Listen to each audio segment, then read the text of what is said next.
자, 지금 이제 뭐 우리나라 집값은 이제 윤석열 대통령 당선인이 이제 본격적으로 인수위원회가 이제 들어가면서 조금 이제 뭐 정책들이 이제 막 규정하는 정책들이 나오면서 좀 집값이 좀 일부 움직인다 뭐 이런 얘기들도 예. 나오고 있는데 지금 이거를 좀 글로벌하게 좀 살펴보면은 조금 우리랑은 좀 다른 것 같아요. 예. 그렇죠. 자, 한번 외국은 어떻게 되는지 한번 살펴보겠습니다. 예. 자, 중국 예. 2월 부동산 판매 반토막. 그게 작년에 헝다그룹 사태. 예, 예. 그게 작년 저희도 한번 소개시켜 주죠. 그렇죠. 예, 예. 9월부터 디폴트 위기, 12월 파산됐죠. 그래서 뭐냐면 중국 정부가 이제 헝다 사태 나면서 이거 이러다가 부동산뿐만 아니라 전 경기가 다 큰일 났다. 그래가지고 예. 금리도 내리고 그다음에 대출도 그때 중국에서 이 헝다 사태의 근본적인 원인은 대출을 규제하기 시작한 거였거든요. 그렇죠. 예. 대출 다시 풀었어요. 그다음에 LTV 상향, 대도시 주택 구매 자격 제한 완화. 어떻게 보면 우리로 치면 경기 부양책을 예. 썼어요. 그럼에도 불구하고 신규 주택 판매 가격이 0.13% 줄었어요. 그다음에 판매량도 줄고 회복이 안 돼요. 근데 마치 이렇게 대출 규제나 금리만 인하면 다시 집값이 오를 것 같지만 중국에서는 그게 아닌 거죠. 예. 중국의 금리 인하가 쭉 하다가 이게 작년 헝다 사태 맨 처음에는 이제 좀 약간 부동산을 죽이려고 하다가 부동산이 완전 죽을 것 같으니까 예. 금리를 확 내렸어요. 근데 중국 부동산은 정부 지원에도 불구하고 아직 회복이 되지 않고 있습니다. 미국도 작년에 집값이 정말 많이 올랐어요. 역사상이라기보다는 수십 년의 최고로 예. 올랐는데 최근에 이제 거래량이 감소하고 상승폭도 좀 줄고 있어요. 예. 판매량이 한 7.2% 정도 줄었어요. 예. 근데 이게 이렇게 쭉 줄고 있어요. 거래량. 이건 뭐냐? 이게 이렇게 거래량이 줄면 보통 가격이 떨어져야 되는데 예. 가격 상승률은 좀 줄었어요. 예. 그러니까 상승률은 줄었지만 예. 아직 떨어지지는 않았다. 예. 아직 떨어지지 않았는데 이 미국도 이제 여러 그게 있어요. 근데 문제는 미국 같은 경우도 모기지 금리가 좀 치솟고 있어요. 예. 아직 미국에 지금 금리 올렸잖아요. 그렇죠. 올리면서 이제 모기지 금리도 확 치솟으니까 더 떨어질 거다.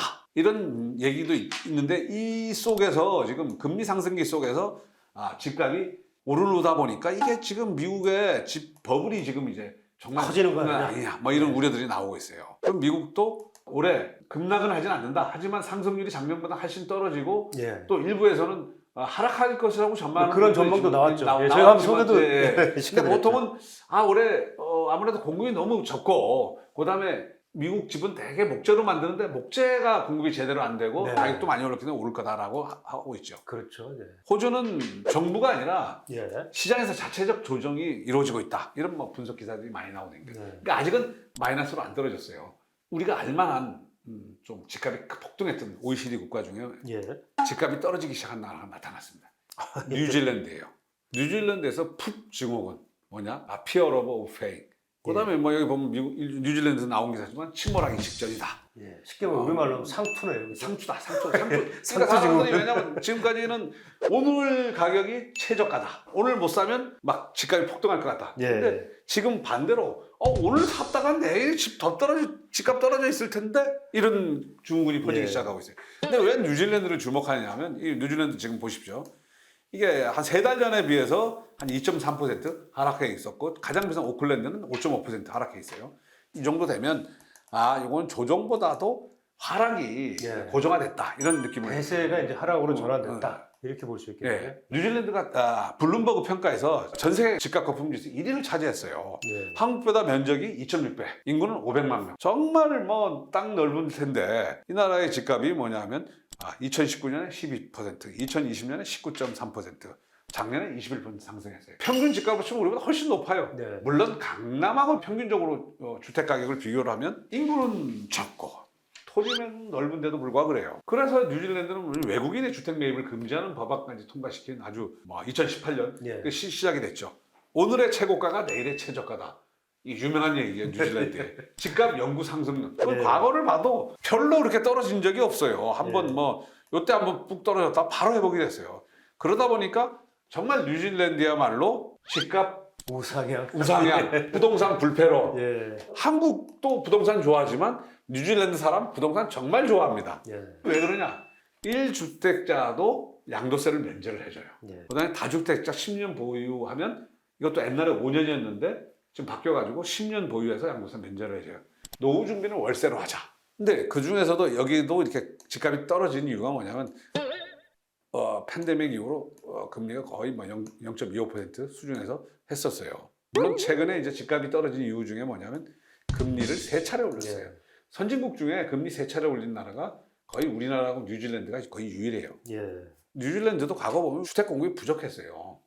여기는 이민에 의해서 인구가 끊임없이 증가하는 나라인데도 불구하고 주택 공급이 부족해가지고 집값이 많이 올랐어요. 그러다 보니까 사람들이 부동산은 배신하자. 그 이민 수요. 집값이 떨어지면 이민 늘리면 돼요. 뭐 이런 좀 믿음이 있었어요. 네. 캐나다하고 이쪽 나라.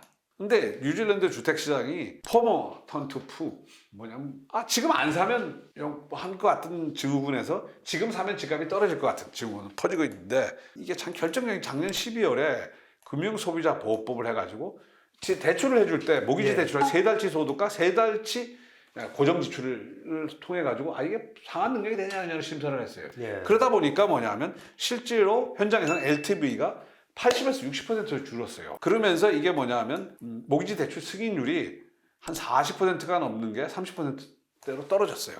우리도 사실은 작년 하반기부터 이렇게 안정된 게 대출 규제 때문이라고 하지 않습니까? 그게 뭐 결정적이죠. 예. 예. 뉴질랜드도 마찬가지예요. 대출 규제가 결정적으로 집값을 떨어뜨리고 있어요. 근데 우리는 아직 안 떨어졌잖아요, 사실은. 조금 근데 뭐 여기는 명백하게 지금 수치상으로 나타나니까. 아까 말씀드린 모기지 승인 증가율을 전년 대비 보면 마이너스 23%.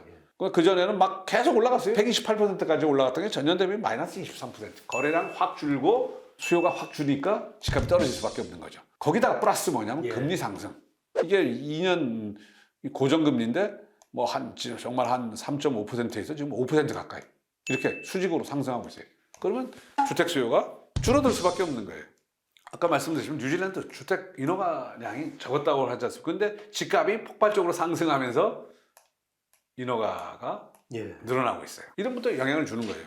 그 다음에 이게 참 재밌어요. 우리나라도 참 참조가 될 것 같아요. 여기도 여당하고 야당이 맨날 정권 놓고 싸웠을 거 아닙니까?